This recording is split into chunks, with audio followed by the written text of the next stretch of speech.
Okay, I'm here at the World Discipleship Summit, day one, Monday, but I set up yesterday. There was a lot of people that came by the booth, and I had somebody come by for some coaching. I'm doing free coaching the entire week, asking specifically about what if God made it really clear what he thought he wanted you to do, and then you said, okay, God, it's clear.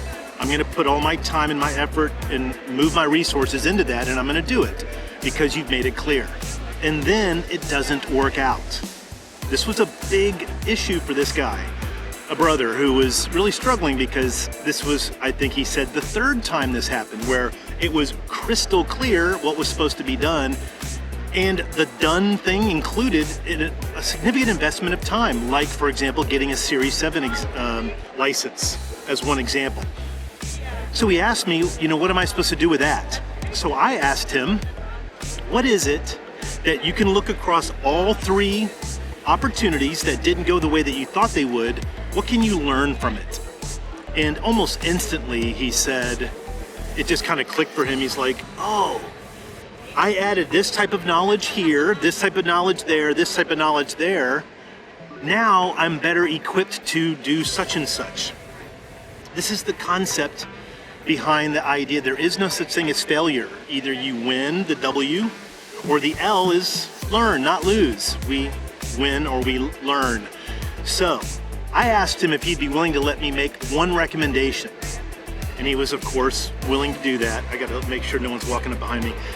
He said, yeah, please go ahead, make the recommendation. And I said, this is what I say to anybody that's trying something unique, especially if they feel God is kind of directing them in that way. Come up with a risk assessment strategy. What we're not very consistent at doing is measuring risk. We just don't do it. Not sure why we don't, but most people don't. They think, oh, this is an idea that I've seen other people do. It's worked. God's making it clear for me. I think it could make me some decent money. I could glorify him doing it. I'm just going to go do it. Way better idea is to assess all the different types of risk that exists. Now, in the world of risk mitigation, risk management, we can't get rid of it completely. There will always be some level of risk in everything that we do. We get to rely on God for that. What a blessing, right? But what we can do is identify what the risks are and then see which ones we're comfortable taking, and then estimate what the financial impact of the risk, if it were to happen, would be. Then decide, what?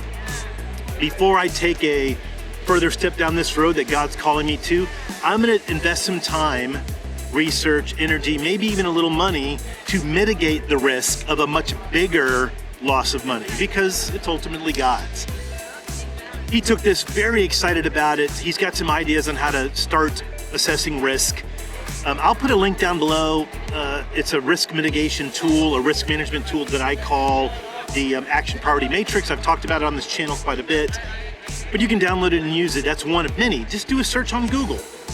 Risk mitigation tools, risk assessment software, just so you can get into the habit of assessing risk. Then, whether God directly clarified this opportunity for you or allows you to experience something other than complete success, you will have at least looked at what the risk is.